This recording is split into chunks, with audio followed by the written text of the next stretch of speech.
Hola, hoy en la edición del Festival Sin Excusa número 16 que se realiza cada año en Neiva, tenemos a una invitada muy especial, decana del periodismo, gran escritora, Premio Cervantes 2013.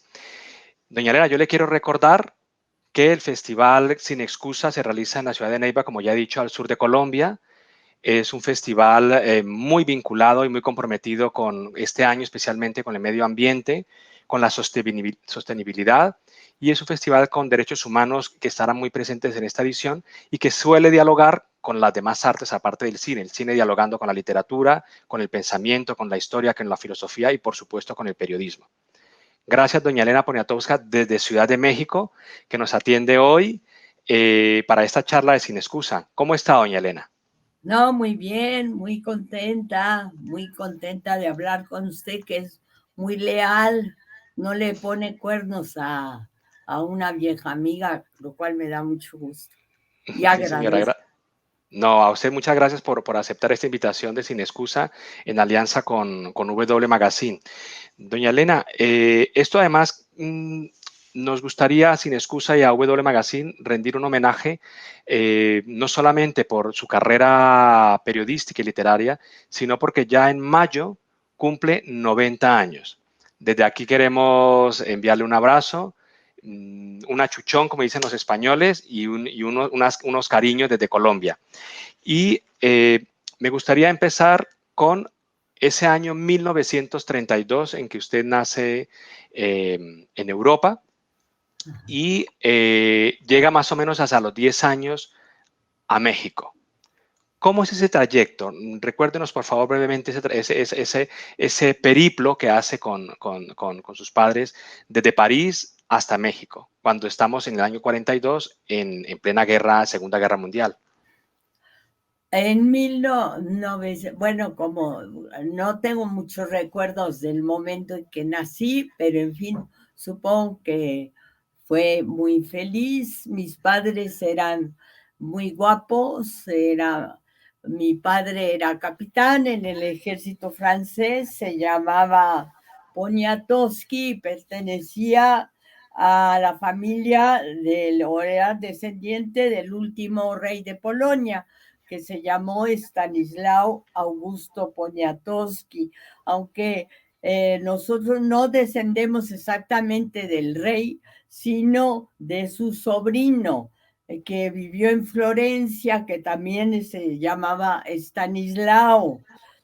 Así que, bueno, tenemos estos antecedentes polacos y franceses por el lado de mi padre, pero también tuve una abuela que amé muchísimo, que se llamaba Elizabeth Sperry Crocker, que era norteamericana y cuyos padres fundaron el Crocker, el Museum of Modern Art en San Francisco, el Crocker Museum, y así que, y también otro museo ay, espérate, se me va cerca, también en California, Ajá. fueron así magnates.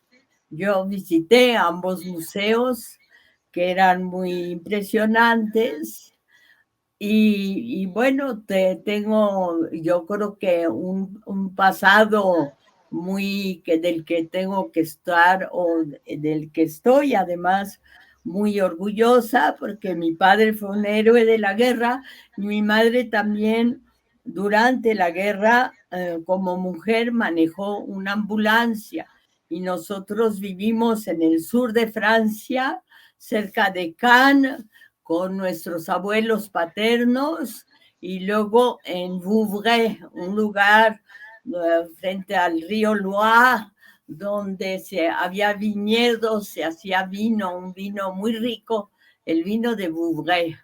Así que esos son los antecedentes franceses. Y ya los antecedentes aztecas, mi madre tenía un apellido Amor, y es así como hay apellidos Paz, Octavio Paz, Eunice Odio. Mi madre se llamaba tenía un apellido Amor, pero había nacido en París, era de los mexicanos que se fueron con Porfirio Díaz, odiaban a la revolución, porque además perdieron sus haciendas, perdieron sus privilegios, y cuando venimos en 1942 pues, y 43, ya fuimos unas niñas, mi hermana Kitsia y yo, unas niñas muy felices que entraron a escuela inglesa, así que mis padres, bueno, mi madre nos dio el privilegio de aprender desde, pues, a los 10 años, 11 años, 3 idiomas: el francés, nuestro idioma materno, el inglés y el español. Aunque el español nunca aprendí a escribirlo, sino años más tarde, cuando me hice periodista a los 21 años, pero escribíamos en inglés y en francés. Sí. Vamos a dar el salto, o, si le parece, doña Elena, a esa etapa del periodismo que es a comienzos de los años 50. Y pocas periodistas, pocas escritoras, y ya aquí no solamente hablamos de género, de hombre o mujer, sino de periodistas que han tomado realmente el pulso de la realidad, como usted, muy pocas personas, y que además ya desde entonces intentó usted contar la vida de las mujeres anónimas a través de las voces corales de estas historias. Creo Bueno, que hay un personaje importante en de esa nueva mirada, que es Magdalena Castillo, por lo que tengo entendido alguna vez que hemos comentado. bueno, ¿Cómo se tuvimos, acerca usted a esa mirada de las mujeres, doña Elena? bueno, en primer lugar, muy pronto me empezaron en el Excelsior, el periódico en el que yo escribía, solo podían salir luminarias, solo podía yo entrevistar a Alfonso Reyes, a Octavio Paz, a la actriz María Félix, a otra actriz Dolores del Río, que eran contrincantes, que siempre se peleaban por el primer lugar, porque Dolores del Río jamás pensó que tendría pues alguien contra quien boxear en un ring de box, y ese era María Félix. Entonces empecé por un lado, a entrevistar a toda esta gente muy famosa y gente que venía a México de vacaciones, a dar conferencias, historiadores como Claude Bataillon, actores como Jean-Louis Barrault, el francés, en fin, o Louis Jouvet, una serie de gente que venía a México con muchísimo gusto. Entonces empecé a hacer entrevistas y de repente me interesó mucho una lavandera, Jesús Apalancares, que en realidad se llamaba Josefina Borges, y lavaba ropa en unos lavadores de piedra muy duros. Tenía uñas ella como conchas de mar, de tan duras, y entonces al lavar ropa y la oí hablar, y lo que decía me parecía tan precioso, porque hablaba de la Revolución Mexicana, tan valioso, que empecé a decirle que si la podría yo ir a ver, a visitar. En esa época no había grabadoras con la facilidad, yo tenía que escribir, no sucedía, bueno, también esa época también vino a México Oscar Luis, que hizo Los hijos de Sánchez y Ujú. otros libros que tuvieron una gran repercusión en México, pero que también causaron muchos problemas, porque el gobierno de México expulsó, no creo que lo haya expulsado, pero sí lo censuró a Oscar Luis por enseñar la pobreza, la miseria mexicana, la vida en las vecindades, el machismo, la borrachera de los hombres, los jefes de familia que además tenían dos frentes, dos casas, una casa normal, una casa chica, en fin, también la corrupción de los políticos, del Partido Revolucionario Institucional, como si una revolución se pudiera institucionalizar. Y así entré a otro mundo, y un mundo para mí fascinante porque no lo conocía yo, no era previsible, era sumamente creativo y en todos los aspectos, bueno, creo que aprendí, me sumergí en una, pues en un mundo que muy distinto al mío, que no era el mío y que me dio finalmente mucho más que mi propio mundo, porque para mí era previsible ya lo que podían decir, las conversaciones que yo oía, las podía adivinar. En cambio, todo lo que me dijo Jesús Apalancares, toda la Revolución Mexicana a través de ella, su opinión sobre los hombres, todo eso, pues solamente para mí fue como que me abrieran unas ventanas enormes a la historia de México y fue importantísimo.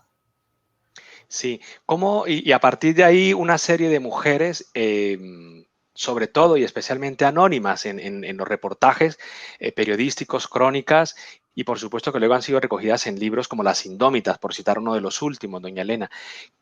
¿Cómo siente usted que ha sido ese cambio, ese arco desde los años 50 de la mujer, por un lado en México y por el otro lado en América Latina? Si se ha avanzado mucho, ¿qué tanto falta que avancemos en términos de igualdad y de derechos hombres y mujeres? En este caso, las mujeres, sobre todo, que son las que han estado rezagadas con respecto a los hombres.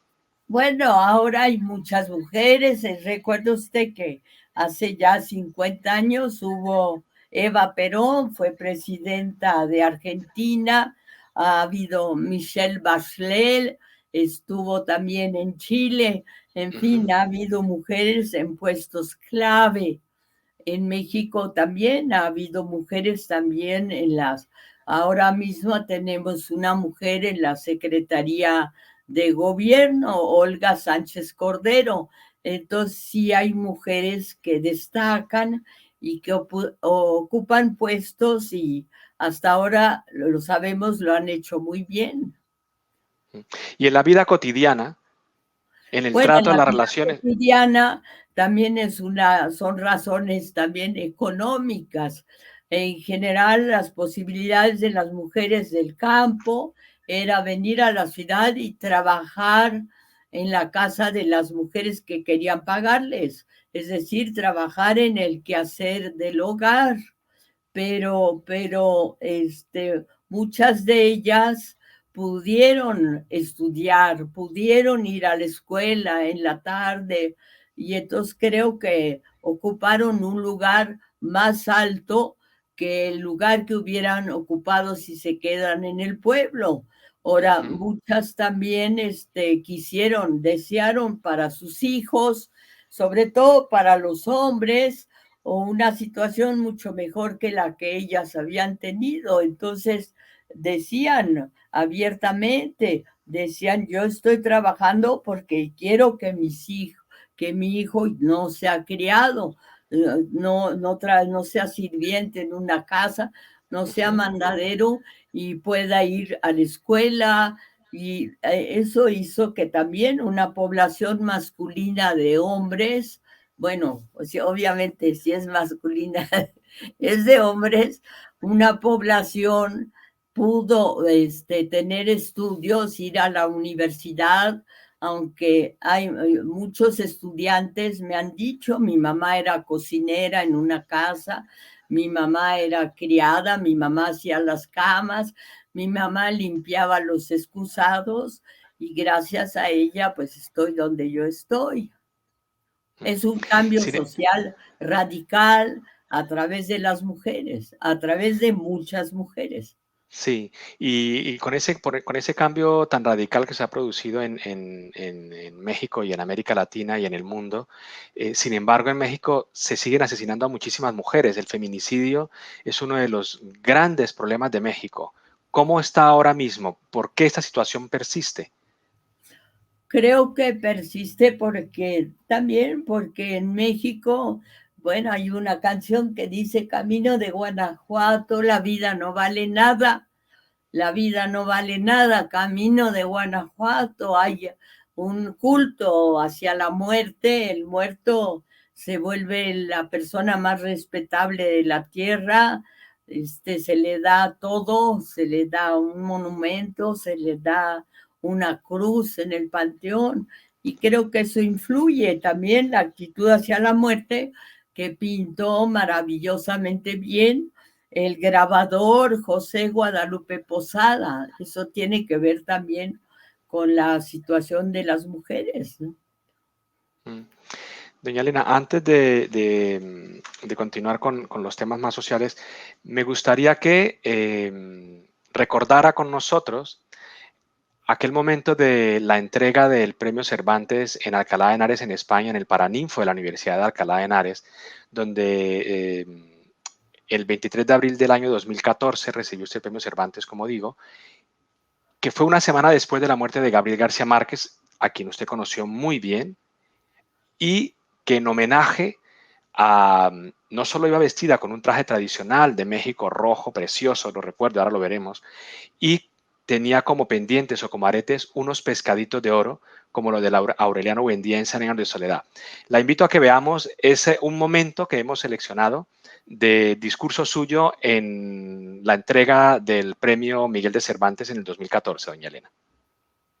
¿Cuánto le gustaba a Carlos Fuentes, sino una escritora que no puede hablar de molinos porque ya no los hay, y en cambio lo hace de los andariegos comunes y corrientes que cargan su bolsa del mandado, su pico o su pala, duermen a la buena ventura y confían en una cronista impulsiva que retiene lo que le cuentan.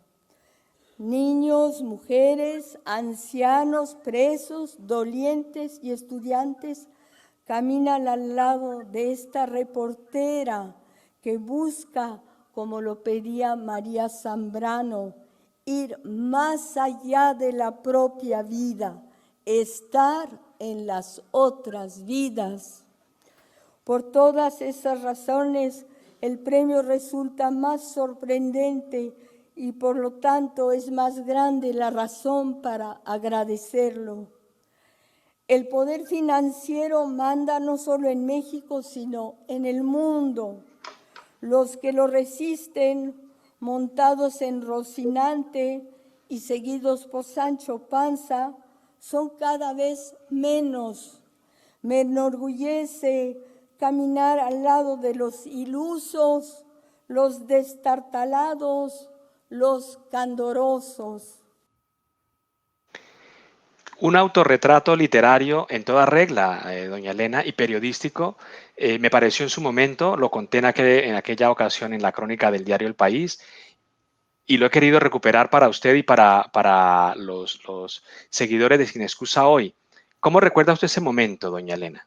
Bueno, con una enorme emoción y también con un poco de pavor, porque José Emilio Pacheco, que lo había obtenido antes, me dijo: no te vayas a caer, porque había que subir, es un púlpito.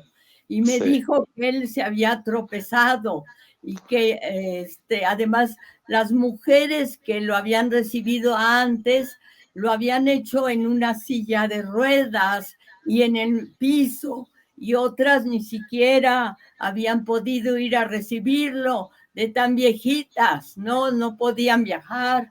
Así que la única que no solo lo recibía en el Alcalá de Henares, en el púlpito ese, sino la que tenía que subir era yo. Y me dijo: José Emilio, si te caes va a ser un desastre. Entonces eso me tenía súper asustada, el hecho de ir a dar con la cabeza en los escalones. Pero también, bueno, fue para mí impresionante estar ahí arriba, y muy emocionante de que también estuvieran ahí toda mi familia, porque a los reyes lo que les cayó bien, lo que les gustó, yo creo que sobre todo al rey fue que fueran, bueno, a la reina, pero fueron muchísimos niños, mis nietos, Los nietos. 10 niños, y eso daba mucha alegría y cambiaba, porque cambiaba el ambiente, porque se lo dan, te digo, a viejitos. Entonces esos niños corrían por todas partes y en una de esas el rey le jaló sus trenzas a Carmen y Carmen se enojó con él y le dijo, no, no me jales el pelo y además, ¿dónde está tu corona? Entonces él le dijo, retándolo, y entonces él le respondió, la tengo doblada aquí en la bolsa. Entonces después en la comida, pues todo el ambiente fue muy festivo y muy distinto, no era nada solemne. Pues, bueno, tenía lo que trae la infancia, que es mucha alegría y muchas flores. Sí, pues fueron nada más y nada menos que 14 escalones bastante empinados hasta llegar al púlpito. Y como usted bien ha recordado, la primera mujer que estuvo allí dando su discurso, que que suele girar alrededor de la obra de Miguel de Cervantes y que usted se centró en Sancho Panza. Es, el mismo texto lo decía, usted es más Sancho que Quijote. Y eso lo hemos visto en sus piezas periodísticas, en sus libros, y un ejemplo para nosotros los periodistas, doña Elena. Bueno, qué lindo lo que usted me dice, porque claro que para todos nosotros, hombres y mujeres, y incluso para los niños de la edad de mis nietos, pues el Quijote es la figura más entrañable, no solo de la literatura mexicana, sino de la propia vida. Todos quisiéramos parecernos y todos Sí. quisiéramos morir como él. Yo ya tengo casi, voy a tener pues como Los usted lo 90, sabe, 90 años, y 90 sí años. quisiera morir como el Quijote. Doña Elena, en ese homenaje que rindió usted a Gabriel García Márquez, porque como hemos dicho, hacía una semana atrás había muerto García Márquez, usted llevaba esos pescaditos de oro colgados de sus orejas. ¿Qué recuerda de Gabriel García Márquez, que es el gran escritor colombiano y sin duda uno de los grandes escritores de la literatura universal? Era muy amigo de Carlos Fuentes y Carlos Fuentes daba muchísimas reuniones en México, daba muchas cenas y fiestas en su casa y siempre el rey era Carlos Fuentes, no era Gabo. Gabo era el gran amigo colombiano con la Gaba, el invitado de Carlos Fuentes. Entonces, siempre admiré también después la actitud de Carlos Fuentes de gran, pues de gran solidaridad y de gran cariño con Gabo, que no tuvieron otros escritores mexicanos. Y sí, por ejemplo, Gabo, una vez cuando yo fui a Suecia y me dijo, vas a ver a un señor, creo que su primer nombre era Peter, no me acuerdo, y me dijo, dile de lo de Fuentes, dilo de lo de Fuentes. Entonces dile, bueno, claro que le dieran el Nobel a Fuentes. Y recuerdo que esa amistad, pues para mí fue un nudo importantísimo de afecto, de apoyo entre dos escritores que yo no he vuelto a ver en otras ocasiones, o después en generaciones que han seguido más jóvenes, no lo he visto ni en hombres ni en mujeres. El total apoyo de Gabo por Carlos Fuentes y la admiración absoluta de Fuentes por Gabriel García Márquez, ¿no?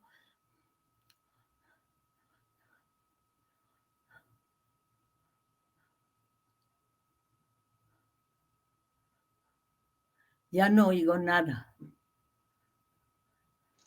Doña Elena, ¿me oye ahora? Sí, sí, Ahora bien. sí, vale, perfecto, sí. Lo que le comentaba que vamos a cambiar, si le parece, un poquito a este momento actual con tantas manifestaciones que ha habido en América Latina de protestas en los últimos 2 años, desde el año 2019, y que han quedado un poco aparcadas por la pandemia. Y viviendo todo aquello, he recordado la noche de Tlatelolco. Muchas personas hemos recordado la noche de Tlatelolco y sobre todo a partir y a través del testimonio que usted dejó en sus crónicas y en este libro. Me gustaría que nos recordara cómo fue aquel episodio de Tlatelolco y cómo ve la situación de América Latina hoy en día con todas las protestas que se producen en diferentes países del continente. Bueno, hay que decir que hubo movimientos estudiantiles en el mundo entero en 1968, o empezó en Berkeley cuando los estudiantes protestaron, eso todos lo sabemos, y en todo el mundo, en Francia, un estudiante francés murió, pero no por razones de que fuera atacado, sino porque creo que saltó un muro, se lastimó, creo, no recuerdo si en la Sorbonne o en Jussieu, en una escuela, los franceses tuvieron una gran marcha en contra de Gaulle, que de Gaulle dijo que no entendía cómo los jóvenes franceses se atrevían o seguían a un estudiante que era judío alemán después de la Segunda Guerra Mundial. Y entonces salieron todos los jóvenes franceses al día siguiente a marchar por París y decían: nous sommes tous des juifs allemands, nous sommes tous des juifs allemands, todos somos judíos alemanes. Yo creo que eso fue un momento importante de la lucha estudiantil. En Francia, como le cuento, no hubo más que este problema bueno, es más que un problema, es una muerte de este chavo, de este joven.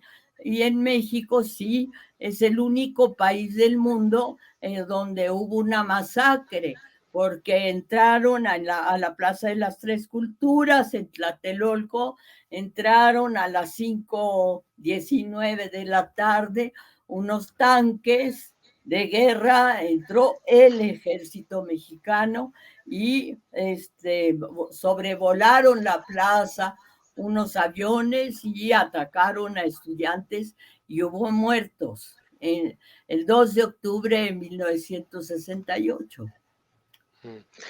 ¿Cómo siente usted las protestas de estudiantes, sobre todo estos últimos 2 años en América Latina? Bueno, usted debe saberlo o es muy fácil o comprender que yo soy una aliada de los estudiantes desde hace años y que soy bueno, si quieren una abuelita totalmente partidaria de las protestas juveniles y también, claro, partidaria también de una buena educación, de que reciban todos una muy buena educación. Y estoy muy, muy orgullosa de la UNAM, la Universidad Nacional Autónoma de México, porque es un centro educativo al que llegan de muchos países de América Latina. Sí. Doña Elena, en una entrevista justo con W Magazine, usted nos decía que la literatura es mi modo de estar sobre la tierra. Qué bonito, ¿no? Ah, pues que no recordaba, qué bueno. Pues sí, es verdad, ¿no? No sé, Es usted, verdad. usted que ha estado tan conectada siempre desde tan jovencita con el periodismo, con la escritura, que ha batallado, que ha abierto caminos como mujer en un mundo de hombres completamente, en el periódico Excelsior de México, como nos ha recordado hace un momento, y desde entonces no ha parado, y ya con 90 años prácticamente, y ahí sigue pegada a la tecla, ¿no? Del Sí, periodismo y de la literatura. claro que sí, pero eso, bueno, es una salvación porque si no estaría yo dándole la lata pues a mis amigos o sobre todo pues a mis hijos una abuelita latosa a la que hay que cuidar y a la que hay que ir a visitar. Y eso pues casi no sucede. Mm. ¿Cómo sabrá usted, doña Elena, claro, que la cantidad de escritoras latinoamericanas que hay ahora mismo? Un camino que usted fue una de las pioneras, es una de las pioneras desde los años 50, como ya hemos dicho, y estos últimos 10 años se está produciendo ese boom de buenas periodistas y escritoras. Siempre las ha habido, siempre, siempre, pero ahora tiene mayor visibilidad quizás. Todas buenísimas, ganando premios, vendiendo. ¿Cómo ve usted este fenómeno en la literatura latinoamericana con las mujeres? Bueno, me dio un gusto enorme, por ejemplo, la aparición de las mujeres nicaragüenses, Gioconda Belli, que tiene el pelo así, que es muy guapa, y otras mujeres que escribían y hacían poesía, sobre todo poesía, porque pues es un continente de poetas a partir de Rubén Darío, un Ujú. continente muy importante de mujeres de una enorme sensibilidad. Entonces, eso creo que ha sido, pues, ha sido para toda, no solo para Centroamérica, sino para toda América Latina. Claro que hay que mencionar a un escritor como Sergio Ramírez, ¿no? Que además fue presidente de Nicaragua y es un hombre absolutamente, bueno, completo, muy culto, encantador, un hombre de mundo, de veras alguien que sobresale en todos los aspectos. Entonces también habría que recordar a un poeta extraordinario que se llamaba Roque Dalton, que Ajá. hablaba decía, pobrecito de mi país, él era del Salvador, que tiene nombre de hospital. Él era un también fabuloso guerrillero que además mataron sus propios compañeros. Ujú. Esas infamias o estas cosas incomprensibles que suelen suceder en América Latina y en Centroamérica. Entonces creo que hay un aluvión de mujeres desde Brasil, por ejemplo, Nélida Piñón, de mujeres que son muy, muy notables y sobresalen, y mujeres que tienen un éxito muy grande, por ejemplo, como Isabel Allende, aunque García Márquez pues no, nunca quiso, creo nunca se encontró con ella, ¿no? Sí. Sí, doña Elena, hemos tenido noticias de Afganistán, de cómo los talibanes han reconquistado el territorio y donde allí los derechos humanos, todo indica que está siendo muy cuestionado. ¿Cómo ha recibido usted esta noticia de que los talibanes estén allí y las mujeres estén con todas estas restricciones, otra vez con toda esa privación de derechos y de igualdades que empezaban un poco a recuperar en este siglo XXI? Es una verdadera tragedia y ahora en estos 2 últimos días he estado leyendo en el periódico que están viniendo a México familias enteras de Afganistán y que México les ha abierto las puertas, cosa que claro me enorgullece la política exterior de mi país, que siempre ha sido pues uno de los puntos más altos, si no es que el más alto de la vida diplomática mexicana, de veras es admirable, lo ha sido. Sí, se nos acaba el tiempo. Las buenas conversaciones y los momentos felices es lo que tienen, que pasan volando y no nos damos cuenta, doña Elena. No quiero despedirme de usted ni de los seguidores de Sin Excusa con otras palabras que usted ha mencionado en alguna entrevista sobre la manera como usted se acerca a la escritura, tanto en el periodismo como en la literatura, y es que ha dicho que escribir no es evadir para usted la realidad, sino fijarla y darle un sentido. Y usted que ha estado tomando el pulso, los latidos de esta realidad desde hace ya 70 años, ¿qué nos quiere decir Sin Excusa y para despedir esta conversación, doña Elena? Bueno, yo le quiero agradecer muchísimo a usted, Winston, su lealtad, su entrevista, su buena voluntad, no solo por mí, sino por las mujeres que escriben, y lo quiero felicitar. Eso es lo que más se me ocurre, de que usted a través del cielo, usted o a través de los aires encontrados, usted siempre tiene una actitud pues de gran recepción y de pues de gran inteligencia, porque es inteligente ser receptivo hacia las mujeres que escribimos. Sí, muchas gracias, pero no me refería tanto a eso, a mí, que le agradezco infinitamente esas palabras, sino a las mujeres y a los derechos humanos. ¿Qué recomendación nos puede ofrecer, doña Elena? A las mujeres, pues ahora las mujeres tienen mucho mayores oportunidades que antes. A las mujeres ahora acuérdense que ya hay mujeres empoderadas y mujeres que hablan muy bien, y mujeres que defienden muy bien sus causas, y no solo mujeres que lloran como sauces al borde del río porque se va el hombre. Al contrario, ellas mismas ya son el río. Qué bueno. La igualdad también está en la independencia, lógicamente, ¿no? Afectiva y económica. Sí, claro, hay mujeres ahora que trabajan y que tienen puestos de mando y puestos muy importantes. En México, la secretaria de Gobernación es una mujer, Olga Sánchez Cordero, y lo hace muy bien y tiene el respeto de todos. Sí. Doña Elena, muchísimas gracias. Esperamos que el próximo año, a lo mejor, que Sin Excusa pueda ser presencial, nos acompañe en la ciudad de Neiva, en el sur de Colombia, donde se realiza Sin Excusa. Ya sería la edición 17 en el año 2022. De nuevo, muchísimas gracias. Desde aquí le mandamos un beso, Sin Excusa y W Magazine. Muchas gracias.